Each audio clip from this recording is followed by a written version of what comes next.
哇哦，这是阿米洛键盘吗？是啊，给我看一下吗？好吧。哇哦，就像一块艺术品一样。没错。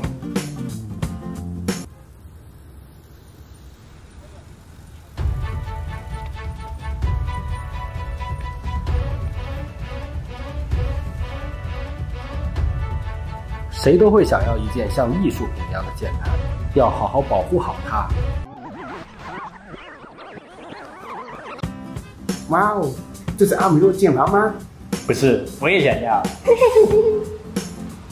别紧张，少年，阿米洛618年终大促都突破底价了，想要就去买啊！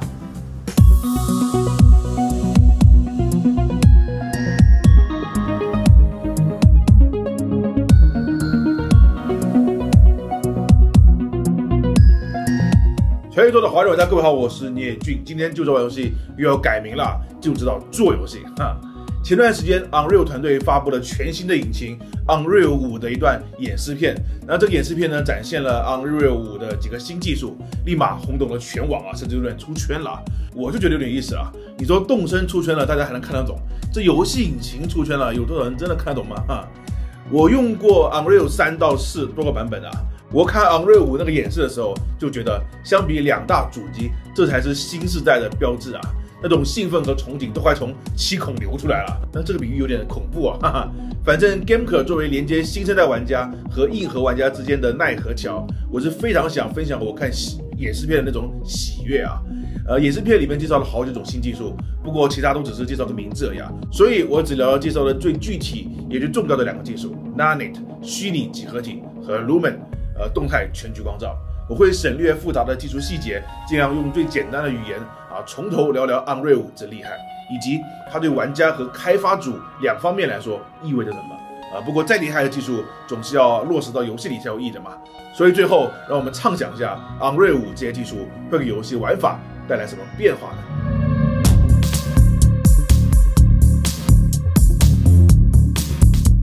要明白 Unreal 5的虚拟几何体的厉害之处，就要先明白计算机图形的原理。让我们从头说起。在计算机图形的世界里是没有曲线的啊，只有2点之间成一条直线，以及3点之间形成一个三角形面。而我们看到的曲线是由大量很短的直线组成，只要直线够短够多，看上去啊就是一条曲线。曲面也是一样啊，只要三角形够小够多，我们就能看到复杂的曲面。所以跟着裂空后面看到的圆润的球体啊，看的其实是一大堆三角形。这个规则不管是在游戏里还是在各种工业建模软件里啊，都是一样。因此建模啊，说白了就是组合三角形的技术。现在成熟的建模方案有好几种，游戏里使用其中2种。第一是基础的多边形建模，从简单的几何体开始，不断切割、拉伸、挤压，慢慢变成复杂的形体。但用这种方式，如果要制作非常多细节的模型啊，每一个点都得手动去调整位置，估计模型建完了，国足都拿世界杯了。因此引入了第2种建模，雕刻建模，就是模拟画笔、雕刀等工具，直接在模型上画出复杂的纹理。比如这条抓根身上精致的鳞片啊，就是雕刻出来的。而市面上最流行的雕刻软件叫 ZBrush， 这个名字等会会再提到啊。当然，要想雕刻出细致的纹理，模型的三角面数就一定要够多。像这条龙就动用了200万个三角形，这种三角形数量极大、细节丰富的模型叫做高模啊，英文不是 top model 啊，是 high poly。这种高模在影视行业是普遍运用的，反正影视嘛，有足够时间去生成每一帧的画面，但游戏里可不行啊，怎么也要每秒30帧吧？那每秒就得绘制出30张图片，就算有弹幕说1帧可玩，2帧流畅，那也得1秒绘制一张图片啊，还得留给很多算力，给材质啊、灯光啊、特效等等。那模型的面数就必须精准控制，因此游戏里只能使用低模 low poly。当然，技术在进步，游戏所能使用的面数也在提高。早期踢法和劳拉的胸啊都是三角锥子，在那个时代，一个角色的三角形得控制在500个以下。到了我刚入行的2005年左右，游戏里一个角色允许5000到8000个三角形了。而从2006年开始的 Xbox 360和 PS3 时代，单个角色的面数已经飞升至5万个左右了。到了 PS4 和 Xbox One 时代，一个角色可以拥有20万个面，整个场景更是可以使用几百万个三角形。听起来是不是很多呢？确实，20万个面表现一个角色，已经足够细致了。我们看《死亡搁浅》里的奴哥，看《生化危机2》里的克莱尔，都已经很接近真人了。现在踢法的凶，就算把脸贴上去啊，也看不清三角形的轮廓了。当然，也可能是没心思看，哈哈。但几百万个三角形放在整个场景里啊，特别是有大量森林、岩石等场景里，还是不够用的。毕竟大自然的形状是极其复杂的，因此出现了新的技术——法线贴图啊。其实就算是20万个面的角色，依然算是低模，依然要用到法线贴图。所以还是拿角色来举例啊，用 ZBrush 雕出来的高模，要再经过一个叫拓扑的步骤，把它变成拥有高模的轮廓但没有细节的低模。这个步骤啊，做过的人都知道有多枯燥无趣又繁琐啊。初期建模有无中生有的建模快感，雕刻高模也有艺术创作的乐趣。但拓扑啊，就像是描线一样无聊，还很难因为熟练节省多少时间啊！记住这种不爽的感觉。等一下我们要发泄。拓扑后的模型失去了高模的细节啊，怎么办？不用凉拌，可以把高模的细节通过烘焙，对，就是烘焙，像烤面包一样，烤在一张叫法线的贴图上。那法线贴图是这样的，看起来非常基佬啊它为什么基佬的技术原理啊，这就不说了直接看效果。这是一颗抓竿头，非常精致啊，大概有8万个三角形。可以看到脖子上每一个鳞片都闪着灵光，这算是 PS4 时代的级别啊。如果把贴图全都去掉，只看模型本身，细节确实也非常多，但是轮廓并不精致。那贴上法线贴图之后呢，就变成基佬纸龙头了啊？不对，这只是直接显示了法线贴图，并不是真正把法线应用到了模型上啊。我们重来啊，这是没有法线贴图的模型，而这是应用上法线之后的模型。可以看到细节提高了好几个数量级，拉近看看，原本是光滑如裂空的，但贴上法线后，不仅出现了立体的瞳孔，连眼球的纹理都能看清楚。那身上鳞片就更不用说了，全是细节，并且这些细节不是平面的，当转动了模型，光源产生变化后，就能看出这些细节都是立体的。再来对比一下，这是指贴上颜色贴图的效果，而这是颜色加法线之后的效果，这就是法线贴图的威力，它能大大提高模型的细节程度。当年第一批使用法线贴图技术的游戏中，我印象最深刻的是《上古卷轴4》和《战争机器1》。老滚4里第一次看到武器盔甲的花纹能如此精美，战争机器场景上的纹理跟着现在看来多得有点过头了。另外在那个时代，因为光影系统单一，想要体现出法线贴图的效果，使用高光和反射是最直观的。因此当时的游戏为了证明自己有法线贴图，都大幅加强了高光和反射，导致那个时期的游戏总有一种油腻腻的感觉这很有意思啊。因为技术的变化，每个时代都有特定的审美和风格，油腻就是上个世代游戏的一大特点啊。当然法线贴图依然有缺点，它的细节立体感只是看起来立体，实际上仍然是平面。当观察角度变大，接近从侧面观察物体，那就会露馅，并产生很奇怪的感觉。其实对复杂场景来说，这种露馅无处不在。因此业界引入了另一种贴图——置换贴图。这是置换贴图的样子用黑白来代表模型表面的立体。它比法线进步的是，它能真正改变模型的轮廓。那这是没有置换贴图的模型，就一个平面。这是应用了置换贴图之后的，从侧面看，模型发生了真实的改变。不过这个技术依然有缺陷这些细节都有明显的拉扯痕迹。其次，它依然需要模型本身有大量的三角形，所以消耗的算力很大，不能如法线贴图般大量使用。因此直到现在，置换贴图也没有普及。好，最后我们再对比一下，这是只有颜色贴图的一个纯飞机场为了体现效果，我也学那个时代做的油腻点当只有颜色贴图的时候，光线在上面划过，模型是没有细节的。现在加入了法线贴图，模型的细节增加了，光线划过时也能看到立体感，是不是觉得很油腻呢？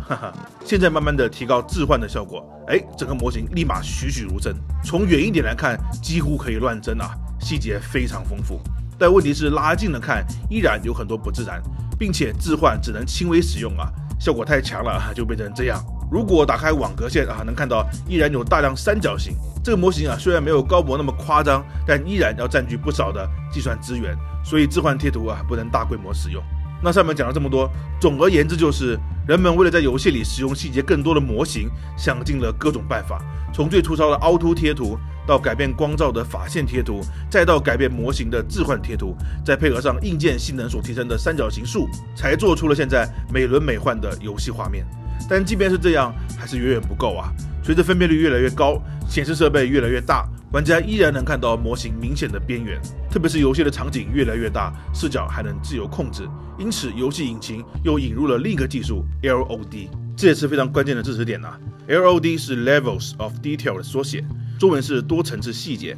LOD 可以根据物体离玩家的距离来自动减少模型的细节，让远处的物体减少面数，省下算力给离玩家近的物体。这个技术又让场景可以使用的面数又提高了不少。但是设置 LOD 的过程非常麻烦，并不是绝对的远处的场景就不重要啊。有些大型建筑物虽然很远啊，但是很显眼。如果贸然的让计算机自动计算 LOD， 就会出现每靠近一点模型就变一下的突兀感。因此，如何设置场景里的每一个物品的 LOD 是一个非常繁琐、非常复杂的工作，又要兼顾到同频三角形的数量，又要尽量避免让显眼的物品不会突然变化，还要考虑玩家可以在任何地方看向任何方向啊。如果是开放世界无缝地图，光是这一个工作可能就能让游戏延迟个半年。让我们再记住这个不爽点啊，等一下还要发泄出来。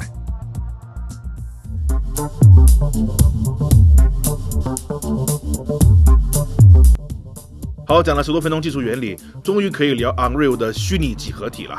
如果真的如演示里所介绍的，那 Unreal 5之后，上面所说的技术就都可以被干掉了。从今往后，做好基础模型，丢到 ZBrush 里面雕刻高模，就可以直接导入引擎里使用了。从玩家角度来说，画面将获得屁眼里插马斯克的猎鹰9号火箭级别的一飞冲天的提升啊！模型里的每一个细节都将丝毫毕现。另外，现在有人总觉得贴图不够清晰，就算是4K 贴图靠近的看一样模糊，而再提高贴图尺寸是很难的啊。但这个问题未来也将一并解决，因为过去很多要靠贴图来表现的细节，现在可以直接靠模型来实现了。还有树叶、草地等植被，现在是使用一个面片加透明贴图做成一大片，然后再好几块交叉堆叠出来，这样难免会有纸片感。从特定角度确实能看到纸片，而未来每一片叶子、每根小草都将有自己的模型，玩家将会看到无比真实的植被覆盖。而整个场景更是不用考虑面数限制了，想做多宏大就做多宏大。就如演示里的这个石像，超过了3300万个三角形，而在下个场景，这样的石像放了500个，一共超过了160亿个三角形。当时我看到这里，只能倒抽一口凉气，天哪！而这对开发者来说，那更是如沐春风啊！开发者将省掉大量工作，比如高模之后不再需要无聊又花时间的拓扑，这么久积累的怨念得以发泄啊，马蹄爽！然后也不再需要烘焙法线贴图和置换贴图啊，先不说烘焙的过程需要大量时间，出来的结果也需要再调整。法线和置换是非常麻烦的，它不像其他贴图，就算不那么精致啊，也看不出来。法线和置换因为改变的是模型的立体感，有那么一丁点不自然，在模型上都会特别扎眼。调整时，在 3D 软件里和引擎里效果还不一样，需要来回对比再调整贴图，同样耗费大量时间，非常麻烦。未来这时间也省了啊，更甚至还能直接导入 3D 扫描器扫出来的模型，这不仅细节更加真实自然，连建模的时间都省了。Unreal 5的预告片里就有提到啊，这些岩石山体的模型都来自于 Quixel 平台的 Megascan， 没有再经过修改。Megascan 是提供大量 3D 扫描建模的资源库，包含了模型和各种贴图，基本都是细节极高的高模，给了钱啊就可以商业使用。我所知，很多影视动画都有使用这个，但游戏业用的比较少，买回来还要拓扑烘焙，省不了多少时间，还不如自己做。但以后游戏团队也可以直接使用了，也不是很贵。这意味着只要愿意花出一点支出，独立游戏团队也能制作出真实的自然场景啊，比如演示片里的场景就能在 Megascan 里下载到。对了，这个 Quixel 平台也是 Unreal 所在公司 Epic 旗下的，用 Epic 的引擎，用 Epic 的资源库，再在 Epic Store 里免费送啊，不是发售。怎么样？是不是觉得 Epic 在下一盘大棋呢？还没完啊！以后 LOD 也不需要再设置了。不仅玩家看到远景和近景都一样细节丰富，我最讨厌的模型突然变细节等级的问题也将解决。当别的公司还在研究如何靠渐变过渡来解决这个讨厌的画面 bug 时，人家 Unreal 5就用最直接暴力的方法解决了，哈哈。所以他们后半段演示了大场景快速移动，就真的看不到 LOD 的模型变化，这也表示以后用到的高模是可以延伸到无限远的。对开发者来说，这不仅节省了一大堆设置 LOD 的工作量，顺带还解决了控制场景物体数量、多边形数量等等工作。以后不需要再为是否再多放一块石头而纠结了。反正一个物品在场景里有出现过，那多放一个并不会增加贴图所占的内存和显存空间。那省下来的时间，要么可以降低开发成本和时间，要么可以花在构建更好看的场景上。总之，对玩家和制作组都是受益匪浅的。但刚才说的都是和表现力有关的，那和游戏玩法就完全没有关系了吗？其实也不一定，这个我们后面再说。先来看看演示片里面的另一个技术重点。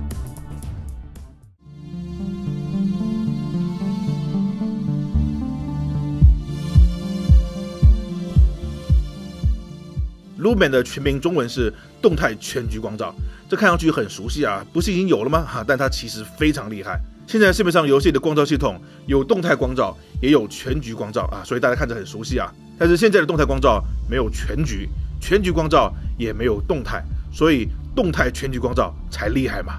先说动态光照啊，这个已经见怪不怪了。恐怖游戏里驱赶黑暗的手电筒，射击游戏里照亮周围的枪火，潜行游戏里暴露行踪的灯光啊、闪电等等，都是动态光照，但它们并没有全局效果。那什么是全局效果呢？大自然的光不仅直接照亮了周围，它还产生了其他效果，比如照射物体后的反射和慢反射，在空气中的散射，在水里的折射，透过透明物体的交散，穿过细小缝隙的衍射等等一大堆情况，才产生了大自然柔和丰富的光影。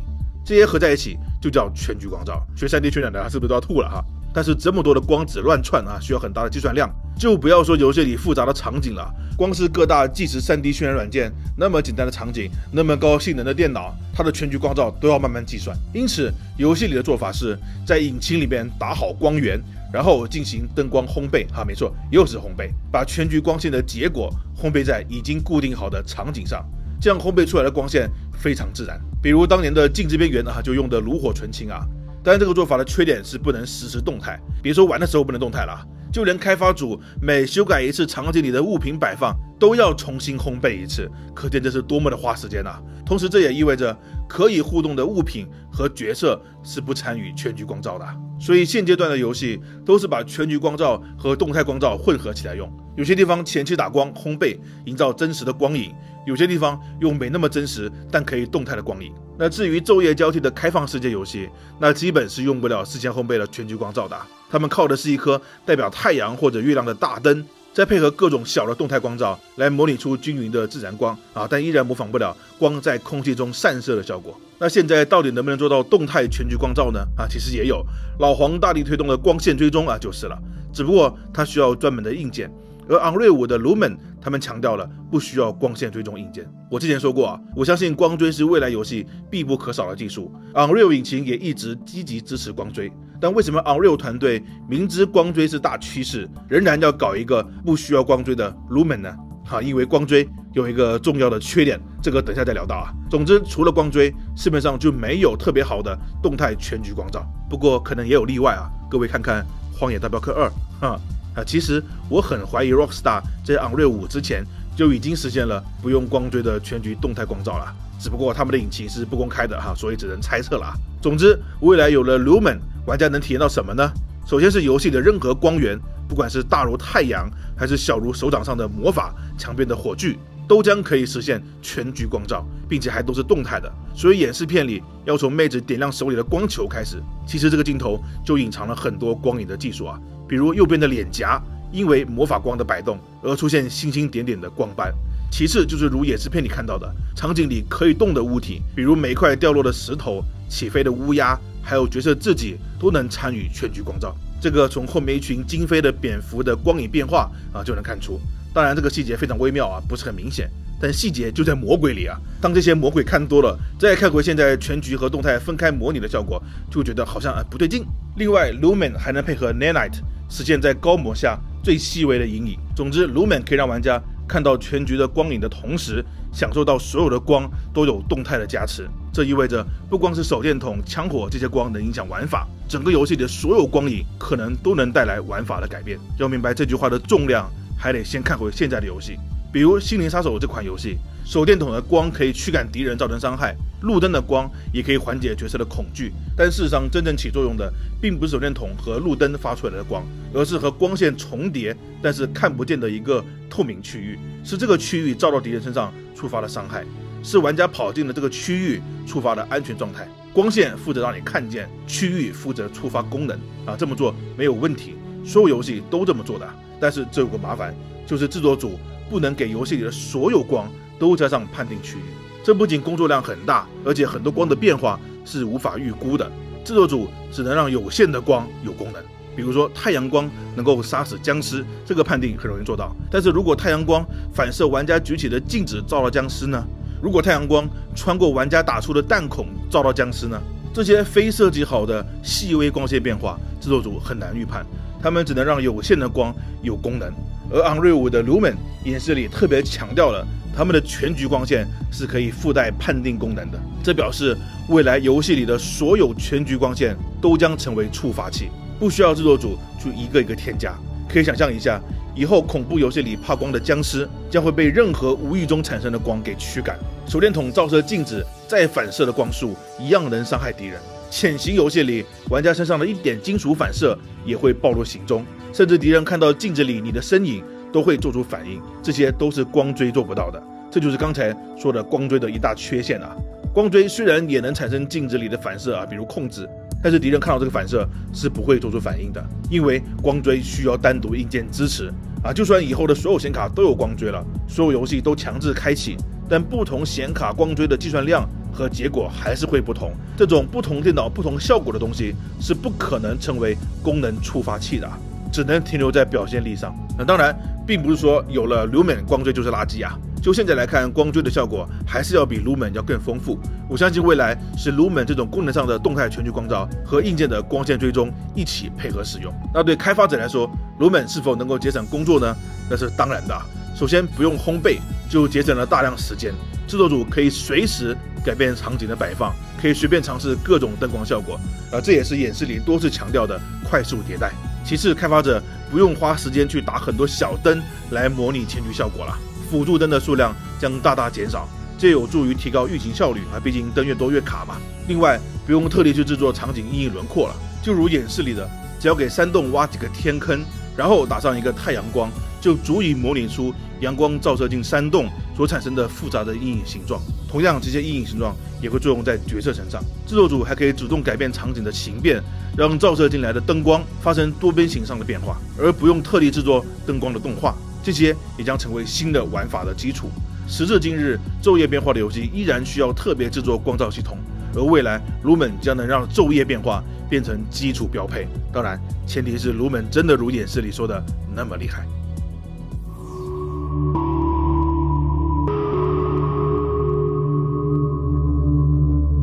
好，接下来就是没有根据的我天马流星拳行空想象出来的，那就是这两个技术真的只能让画面变得好看而已吗？它能不能改变游戏的玩法呢？我觉得这方面的想象大家可以跟我一起来评论区一起讨论一下。我就先抛砖引玉了Lumen 刚才已经提到一些了，就是如果每一束光那些无意中产生的光，那些非常细微的如穿过弹孔的光都能成为触发器的话，那围绕光的玩法会多很多特别是会出现很多意外情况。所以恐怖游戏潜行游戏这些依赖光影的游戏说不定会有很大的变化。而我更有兴趣的是虚拟几何体，我不知道它到底是能支持超多三角形还是无限多三角形这方面演示片说得很模棱两可但是120亿个三角形在 PS5 上面好像还游刃有余，所以呢就先假定它是无限的那搞清楚这个非常重要，因为面数从5000到5万再到50万甚至到500万，那都是画面上的进化。但如果变成了无限，那进化就不只是画面的了。脑洞大开的制作人们或许能够玩出花来。比如我第一个想到的就是《全面战争：三国志》这样的人海战略游戏。首先从单兵角度来说，画面能达到战神那种级别但是我们这里不聊画面的。但像《全面战争》这种战略大地图，能否和战场地图结合起来呢？形成一块完整的游戏区域。玩家把镜头拉远，就进入了战略层面 ，UI 换成了战略 UI， 每一个大部队都变成大旗子，玩家可以纵览大局。但一旦两军相遇，镜头直接拉近战场的细节和部队的排布都出现了，不用读取。UI 换成了战场 UI， 直接开始排兵布阵。那如果能够实现的话呢，全面战争的玩法将焕然一新，大地图上的地形啊、路径啊、进攻敌人的方向啊、援兵过来的方向啊等等，都会有不同的运用。同时，在不同的地方埋下眼线、开地图将会非常重要，说不定会无意中发现敌对正在移动的武将找人拦路把他暗杀了都有可能。甚至还能打一半再拉回战略层面，重新出谋策划。而历史里面描述那些把敌人围在谷里面打，从两边山脉向下攻击先逃跑，把敌人引入阵地再围把敌人引入羊肠小道，军队变成长蛇状再埋伏破坏大坝用水攻、点火、火攻等等非常依赖地形的战术，都将真正实现。同理，《三国志》等其他战略游戏也一样会获得进化，说不定《三国志》可以和《三国无双》合成一个游戏。那或许人会担心，这么详细、这么大张地图，制作成本岂不是很高就算能实现，也没有人做吧？我觉得应该不会如果在三角形有限制的情况下，要做拓扑、做法线贴图等等，那确实会非常费力费时。但如果面数无限了，那就反而不费力了很多地形生成软件直接生成高模地形就可以了再用画笔工具进行修改，反正只要面数无上限，到时候应该能有新的工具快速生成地图。好，那别的类型呢，也是片里面说过了，高模甚至可以延伸到地平线。那我就想毕竟还是有地平线的嘛，地平线以下的场景都是看不到的。那如果是光环呢？那光环里的环世界是没有地平线的，抬头就能看到一整圈。那现在的光环，抬头看到的环世界都只是天空盒子。那如果面数解禁了，是不是就能制作出真正的环世界呢？不再是天空盒子，而是一个完整的世界的大地图。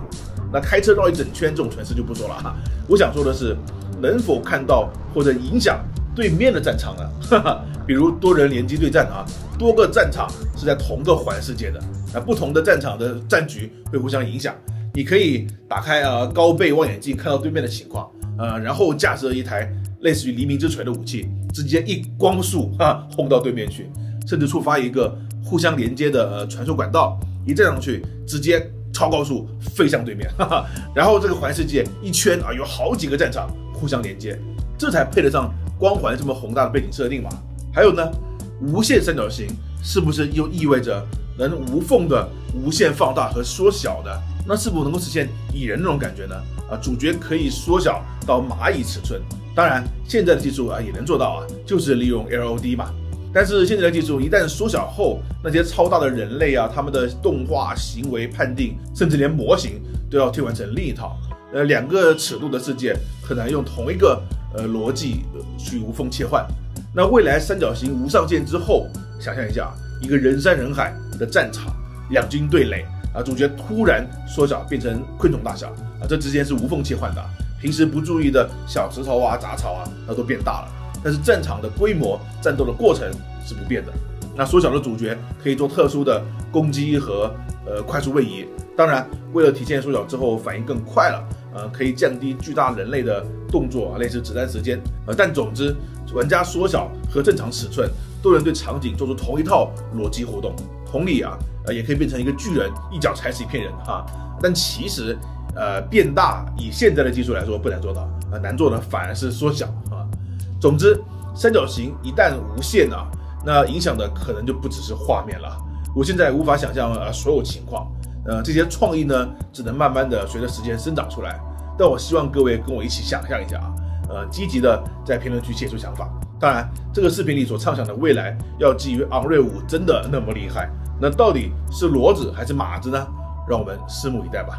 另外，我的微信里面有几个昂瑞5就职的小伙伴但是我忘记是哪一个了。不过我知道他们看我们的节目，所以呢，只能在这里吼一嗓子了。如果观众里有 Unreal 团队的希望能联系我，我想对这个引擎有做更深度的畅想。好了，这期严重拖长了非常对不起。Gameplay 同在，我是聂俊。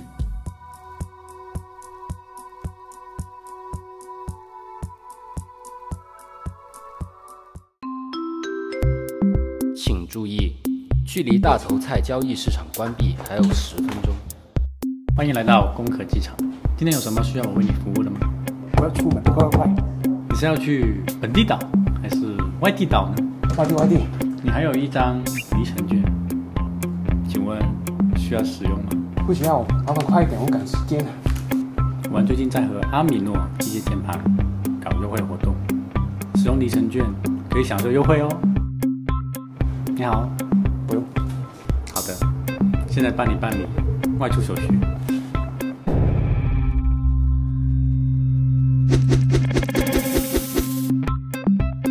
手续已经办好，祝你旅程愉快。请注意，今天的大头菜交易市场已关闭。奇优联机宝加速你的成功之路，祝你1秒钟几百万上下。